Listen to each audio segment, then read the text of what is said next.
poudre, c'est juste un qu'elle peu se comme casse madame, très vite mais quand tu elle n'est touches. pas la même matière, quoi. Et alors alors, on tu passe, fais- simplement le long de son patron, comme ça. Là. D'abord le long, oui. D'abord le long, tout le long. Et donc vous voyez pas qu'ici, grand-chose, ici, quand je retire mon patron, on voit à la craie. Et franchement, pour moi, c'est la meilleure façon de marquer. Hein. Comme ceci. Bon, ainsi elle va continuer. Ici, en général, moi je marque que le début des pinces.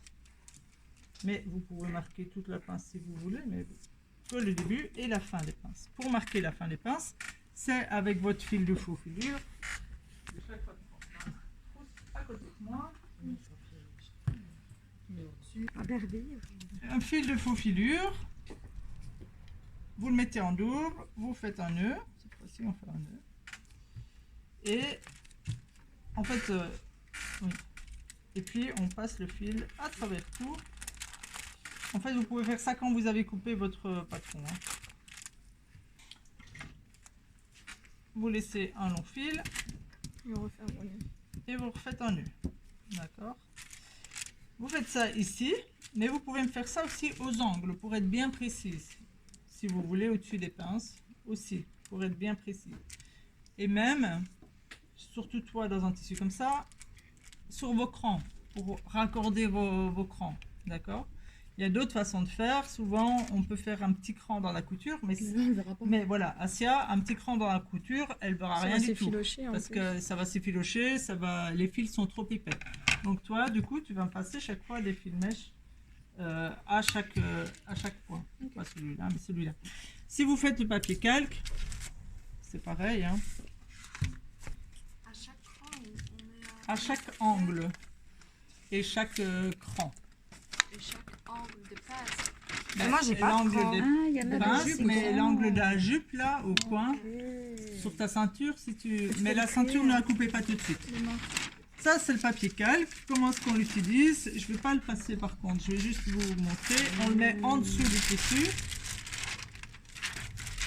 Il faut une roulette. Vous avez deux types de roulettes, hein, soit les lisses, soit celles à pointe.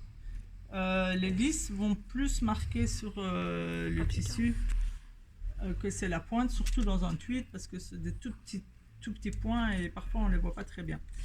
Donc, je vais chercher un calicot. C'est quoi la différence entre les couleurs? Ça donne maintenant. C'est juste la visibilité. Oui, c'est ça. Ça va faire une couleur jaune. C'est juste la visibilité sur ton tissu, quoi. D'accord. Voilà. Donc, par exemple, c'est pas du tout la jupe, mais pour qu'elle soit épinglée sur mon tissu, je passe le long ici. Je passe le long ici. Pour mes pinces, je peux faire pareil. Je marque bien le bas de la pince et puis je passe le long de ma pince. Ça coupe pas. Non, ça coupe pas. C'est juste. Mais ça risque pas d'abîmer le patron. Bah, ça te fait une ligne sur le patron ou si tu en as une avec des pointes, ça te fait des petits trous dans tes patrons. Mais c'est pas. C'est normal quoi. Il tiendra moins de temps, je veux dire. Bah, oui, s'il est si fin comme ça, oui. Bon, alors ici sur mon calicot, on voit même au travers, mais en fait l'endroit c'est ça. Hein. Enfin, là où ça a marqué, c'est ici où on voit le contour en jaune. Vous avez différentes couleurs, vous avez du jaune, du blanc, ou des pochettes avec du bleu et du rouge. Sincèrement, utilisez toujours le clair, parce que le rouge, si vous utilisez ça sur du blanc, ça va transparaître et c'est ça s'enlève bien. Et moi, je n'aime pas toujours en fait. Moi, je n'aime pas du tout le calque. Je n'aime pas du tout le calque. Je les emploie. Et ça dure combien de temps? Un papier comme ça dure combien de temps? Ça dépend combien de temps tu les emploies, mais je sais pas. Je les utilise pas, donc difficile de dire. Bon, ici j'ai marqué le contour de ma jupe. Mais je dois aussi marquer, ici je me permets de le faire à la craie, parce que la craie justement quand vous frottez ça part, ou la vache ça part. Je dois aussi marquer mes valeurs de couture, d'accord? Comme on ne les a pas mises sur le patron, eh bien il faut que je les marque ici aussi. Et pourquoi on ne les a pas mis sur le patron? C'est plus facile ou plus difficile? C'est plus facile de couper avec les valeurs couture, non? De toute façon, alors pour celles qui ont les valeurs couture, vous allez tracer le long de votre patron, le long de vos valeurs couture. Mais moi, je vous demande, quand vous avez tracé, quand vous avez marqué le bas des pinces, c'est de désépingler et de couper une fois que votre patron est retiré. Donc, vous allez désépingler votre patron, réépingler votre tissu, évidemment, et vous coupez quand votre patron est retiré. Oui.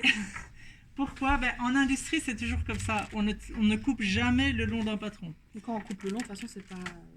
Parce que c'est Ah, pas pour net. celles qui ont les valeurs couture. Pour celles qui ont les... il y en a deux. Voilà. Parce que pourquoi on ne coupe pas le long d'un patron? Ce n'est jamais précis. Ouais. Ou vous allez couper dans votre patron, ou vous allez couper à côté de votre ligne. Mais ce n'est pas précis. Par contre, quand on trace, voilà, j'en ai repéré plusieurs, quand on trace, on doit être vraiment bien précis. D'accord? Déjà ici, une coupe comme ça, normalement, je vous fais, c'est pas précis assez, ça, pour passer le long du patron.